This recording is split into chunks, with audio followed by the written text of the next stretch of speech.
नमस्कार। देश और दुनिया की तमाम फटाफट खबरों में आपका स्वागत है। खबरों के लिए आपसे निवेदन कि यदि आपने हमारे चैनल को सब्सक्राइब नहीं किया तो कृपया करके देश और दुनिया की तमाम फटाफट खबरों के लिए आपके अपने चैनल को सब्सक्राइब करना ना भूलें। आप सब्सक्राइब करते हैं तो हमें उन खबरों को आप तक पहुंचाने की हिम्मत होती है जो मीडिया पर आपसे छुपाई जाती है। 30 दिन गिरफ्तार रहने पर प्रधानमंत्री, मुख्यमंत्री, मंत्री को हटाने वाले बिल गृह मंत्री ने लोकसभा में पेश किए। विपक्ष का जबरदस्त हंगामा। गंभीर आपराधिक आरोपों में गिरफ्तार और लगातार 30 दिन हिरासत में रहने पर पीएम सीएम मंत्रियों को पद से हटाने के प्रावधान वाले बिल बुधवार को पेश हुए। जबरदस्त विरोध रहा विपक्षी पार्टियों का, और विपक्षी पार्टियों का क्या कहना है वह आप समझ सकते हैं। और उन्होंने क्या क्या कहा। नेता प्रतिपक्ष राहुल गांधी ने कहा कि हम उसी दौर में जा रहे हैं जब राजा मर्जी से किसी को भी हटा सकता था। निर्वाचित प्रतिनिधि की अवधारणा ही नहीं बची। आपका चेहरा पसंद नहीं तो ईडी से केस करा दिया। 30 दिन में लोकतांत्रिक तरीके से चुना व्यक्ति खत्म। राहुल विपक्ष के उपराष्ट्रपति उम्मीदवार के सम्मान समारोह में बोल रहे थे। राहुल गांधी ने कहा कि जो पूर्व उपराष्ट्रपति धनखड़ सदन में जोरदार बोलते थे चुप हो गए। इसके पीछे बड़ी कहानी है, वह छुपे क्यों हैं। सोचिए, हम उस दौर में जहां पूर्व उपराष्ट्रपति एक शब्द नहीं बोल सकते। कांग्रेस सांसद अभिषेक मनु सिंघवी ने कहा कि यह बिल एक कांस्टेबल को सरकार बदलने की ताकत देने जैसा है। यह जनादेश का अपमान है। वहीं सपा के धर्मेंद्र यादव ने कहा कि गृह मंत्री नैतिकता की बात करते हैं, जिन्हें कहा था कि चक्की सिंह उन्हें महाराष्ट्र में डिप्टी सीएम बनाकर घूम रहे हैं। वहीं पश्चिम बंगाल की सीएम ममता बनर्जी ने कहा कि यह बिल सुपर इमरजेंसी से भी खतरनाक है।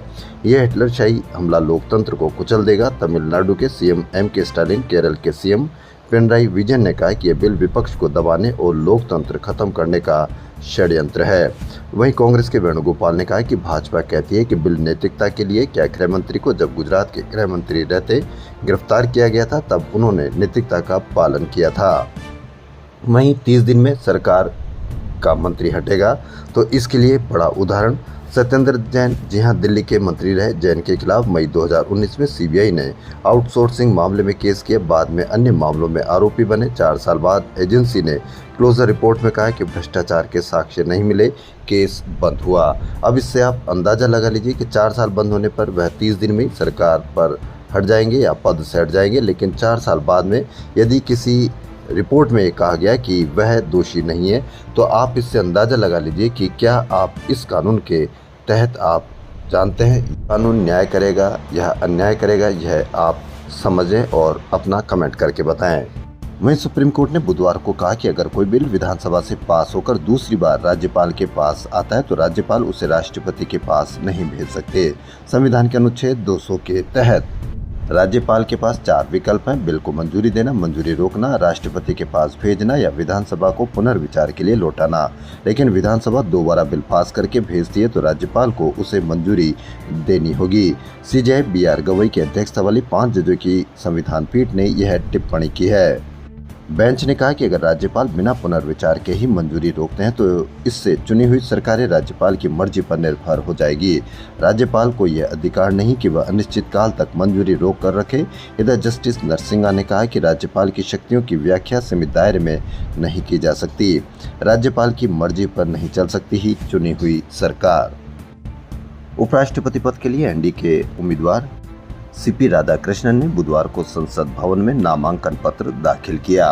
वहीं इंडिया गठबंधन के दलों ने संसद भवन के सेंट्रल हॉल में उपराष्ट्रपति पद के लिए अपने साझा उम्मीदवार बी सुदर्शन रेड्डी का स्वागत किया। कांग्रेस अध्यक्ष मल्लिकार्जुन खड़गे ने इस दौरान कहा कि वह संविधान के सिद्धांतों के प्रति समर्पित है। बैठक में सोनिया गांधी, शरद पवार, रामगोपाल यादव सहित कई विपक्षी नेता मौजूद रहे। अमेरिका से चलते टैरिफ वॉर के बीच रूस ने भारत के पक्ष में बड़ा ऐलान किया। नई दिल्ली में प्रेस कॉन्फ्रेंस के दौरान रूसी दूतावास में प्रभारी रोमन बामुश्किन ने कहा कि रूस भारतीय तेल खरीदारों को 5% की छूट देता है। अमेरिकी टैरिफ के बावजूद भारत ने रूस से तेल खरीदी समान रखी क्योंकि रूस ने तेल आपूर्ति देने के लिए एक विशेष तंत्र बनाया है। हम तेल खरीद पर भारत को 5% की और छूट दे सकते हैं।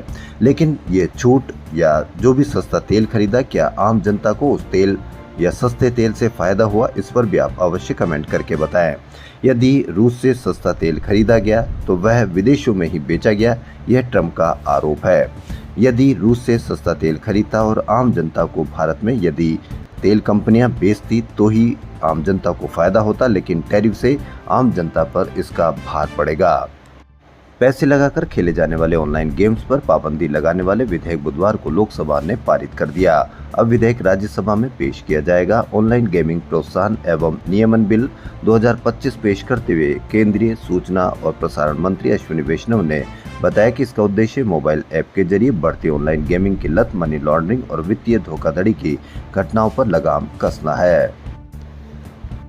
केंद्र सरकार ने बुधवार को राज्यसभा में बताया कि 2020 से 2024 के बीच 5 साल में देश के विभिन्न बंदरगाहों से 11,310 करोड़ रुपए से अधिक मूल्य की नशीली दवाएं और मादक पदार्थ की जब्ती की गई। देश भर के बंदरगाहों से 5 साल में 11,310 करोड़ रुपए की ड्रग्स जब्त। यानी अब आप इससे अंदाजा लगा लीजिए कि जो ये पकड़ में आई है वह तो ठीक है, लेकिन जो पकड़ में नहीं आई होगी यानी वो कितने आपके बच्चों का भविष्य इस ड्रग्स से और दवाइयों से बर्बाद करेंगे। लेकिन मीडिया पर इसकी चर्चा नहीं है, मीडिया पर उसकी चर्चा है जो आपको बताई जा रही है।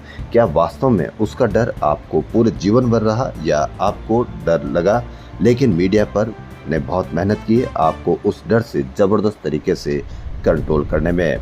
महाराष्ट्र सहित मुंबई में बारिश का दौर जारी है। मंगलवार को भारी बारिश के बाद मुंबई में बुधवार को भी बारिश से शहर में रेल सड़क यातायात प्रभावित रहा। उधर मुंबई में इस अगस्त महीने बारिश ने सभी पुराने रिकॉर्ड तोड़ दिए। 20 अगस्त तक शहर में 40 इंच बारिश दर्ज की गई, जो औसत अगस्त बारिश से भी दोगुनी है। सुप्रीम कोर्ट ने साफ किया कि गड्ढों से भरी सड़कों पर टैक्स के बाद टोल नहीं वसूला जा सकता है। शीर्ष अदालत ने इस संबंध में national highway authority of India की याचिका को खारिज कर दिया है। NHAI ने केरल हाईकोर्ट के आदेश को चुनौती दी थी। हाईकोर्ट ने त्रिशूर जिले के पालियक्कारा टोल प्लाजा पर 4 हफ्तों के लिए टोल वसूली पर रोक लगाई थी। ऐसा आपको हर टोल के आगे सड़कों पर देखने को मिल सकता है यदि आप ढूंढोगे, यदि आप खुदाई करोगे। लेकिन आप खुदाई दूसरे ही कामों में लगी हुई है। आप चाहे टोल वसूल करते रहे, लेकिन आपको मीडिया पर दिखाया जाता है कि किसके नीचे क्या खुदाई में दबा हुआ है या किसके पीछे क्या षड्यंत्र चल रहा है, किसी धर्म के पीछे क्या षड्यंत्र चल रहा है। मीडिया में सिर्फ यही आपको बताया जा रहा है, जबकि आप टोल चुकाते हुए और वहाँ जहाँ सड़कों पर गड्ढे हैं वहाँ पर भी टोल चुका रहे हैं। इसकी कहीं कोई खबर नहीं, और खबर होगी भी कैसे, क्योंकि मीडिया ने बड़ी मेहनत की है आपको इस लाइन पर लाने के लिए। अब आपको बहुत समय लगेगा इस लाइन से छूटने के लिए। तो देश और दुनिया की तमाम फटाफट खबरों में फिलहाल इतना ही। यदि आपको हमारा चैनल पसंद आए तो लाइक, सब्सक्राइब और शेयर अवश्य करें। धन्यवाद।